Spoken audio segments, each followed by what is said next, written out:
What's up, guys? Daniel, Cool Waters Pressure Washing. We're located in West Palm Beach, Florida. Be sure to like and share, please. So, what we're going to talk about a little today is customers. Well, there's something else. You know, I've dealt with a guy for a few months now. I originally priced him for a house wash, fence cleaning, driveway and patio paver cleaning, and a small portion of roof cleaning and some patio furniture. So I give him the original price, and I think I'm somewhere at, let's say, without looking right off the top of my head, I think I'm somewhere around $750 or $850 for everything. So he just opts to do the house wash. I believe on the house wash, I think I priced him somewhere around $250. So I go out and do the house wash. While I'm there, he asks for a little demo on the roof. Of course, you know, I do one tile, or maybe it was a roll of tiles that curved over the roof to give him an idea of what it is that it would look like. Well, then he asks what would it cost extra to do the sidewalk. I just threw a number out there, but wound up at the end of the job, he shorts me $35. Mind you, he does pay cash, but he still shorts me $35.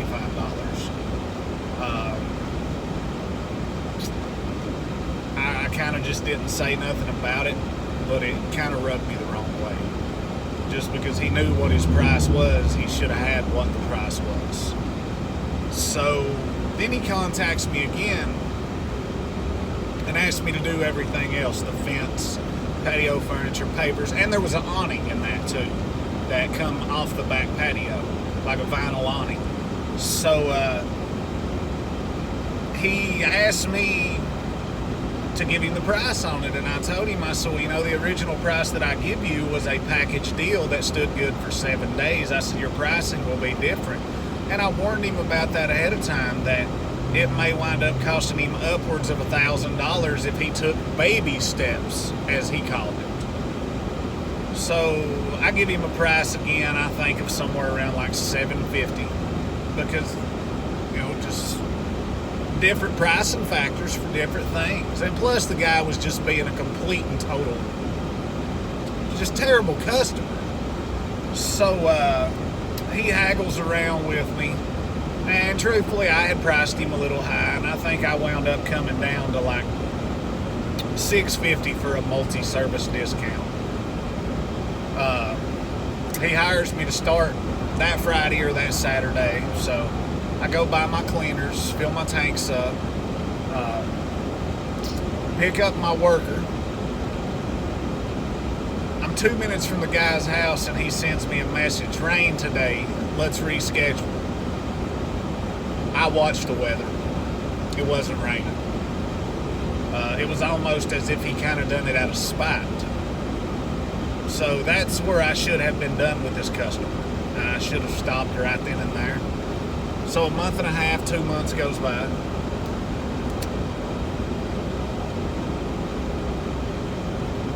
He contacts me the other day and wants the pavers and the awning, the patio furniture, and the small portion of roof. It's a Spanish style home. The roof's just kind of set off the edges. Very little there. You know, not major to clean. So of course I give him a price again. The only thing he didn't want was the fence washing.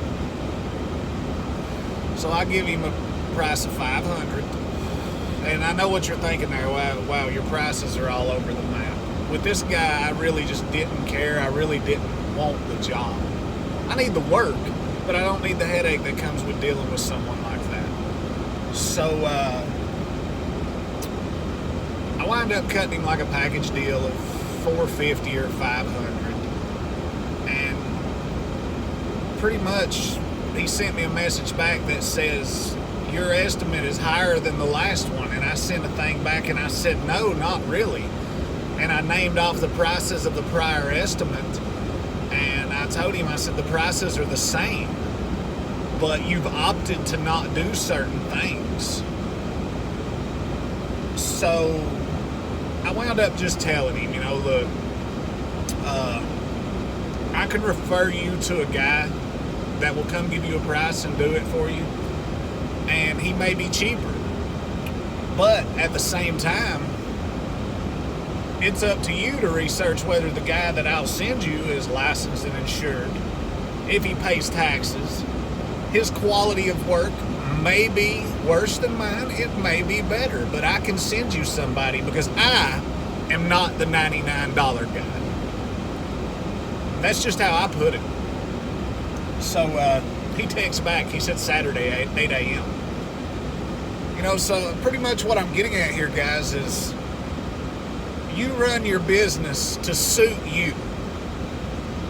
Do you know your worth? Because you should. Do you know your chemical cost? Do you know your insurance cost? Do you know your truck payment cost? You need to know your cost, guys, and you need to price accordingly. But not only do you need to price accordingly, you also always value yourself. Never allow a customer to dictate your prices. Like I was talking to a guy earlier, lady tells him, he was at whatever price on it, and she's like, well, the other company is $100 cheaper. Okay, well, maybe she's getting 3 bids. People do that. That's not uncommon. But at the same time, it doesn't make a damn to me if the other company is $100 cheaper or $100 more. I know my worth. I know what I want to charge, and I know the quality of work that I do. Now, the lady could have been BSing him. She could have not got a quote at all. She could have just been telling him that to try to get him to come down on the price. And I pretty much, in a text, told him the same thing. Don't let your customers dictate your prices. Guys, if you price a 5,000 square foot roof and you price it at 10 cents a square foot and 500 is your pricing, you need to take into account how much material cost is it going to take. And that's not just your cleaners. How much gas is it going to take for me to get there? Always your insurances, you have to pay them. If you don't have insurance, it's going to end up bad for you. Know kind of how much chemical it's going to take to do the cleaning. You need to factor all that in. And let's say at the end of the day, you do a 5,000 square foot roof, and it's took you $50 in material, $15 in gas. Well, that's $65. Okay, well, let's say your insurances are $400 a month for your commercial auto and your general liability. I carry both. So you have to factor in how much of a percentage of that job has to come off. If my insurances are $500, that's 10%. So now I'm at $115. I priced the job for $500. Do I need a guy on the ground watering plants? Absolutely. I'm doing a roof. I can't burn everything on the ground. My insurance company will not like that. So, you got to factor in, how am I paying my guy? I pay my guys by the percentage. Whether you're paying 10, 15%, well, let's just cut the mustard on it and say you're paying 10% to your guy. Well, your guy just made 50. Okay, so now you're at roughly 165, so let's just shave it down there and say you're at 175. So you've made $325 for the day. All right, guys, I don't know about all y'all, but if I can make $325 a day, I really want to make $1,000. I have to price to suit me. Never, ever, ever, guys, let a customer dictate what you charge. Well, the other guy's $100 cheaper. Well, why didn't you call the other guy? Call the other guy. I'm sorry I couldn't be of service. And sometimes you go about it in a nice way.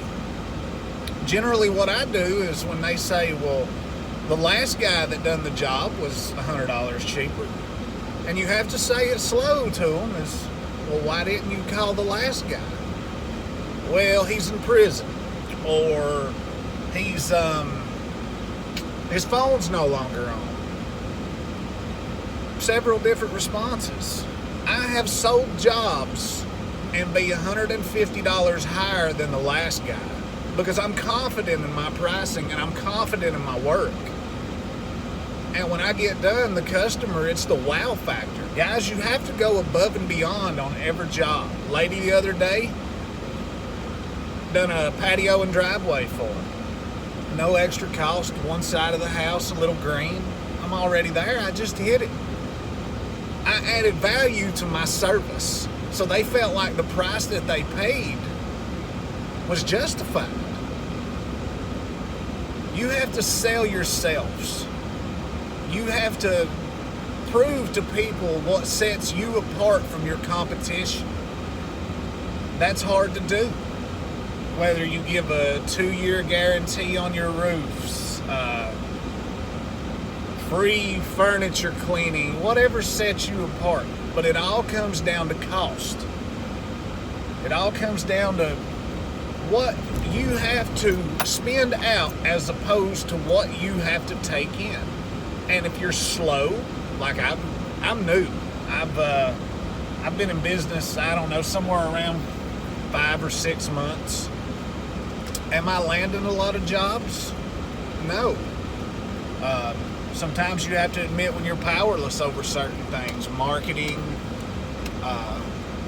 it's all a learning process. But when I started this, I plainly said that I would not be the $99 guy. I would not be the guy that came in and destroyed people's homes. I would not be the guy that worked for cigarette, pizza, and beer money. Because the key word there is business. You're running a business. You have to feed your business in order for your business to feed you. So guys, please price accordingly and price what your value is. Not what the $99 guys is, not what the $1,000 guys is. Know your worth and price your worth. Like, share, and subscribe, guys.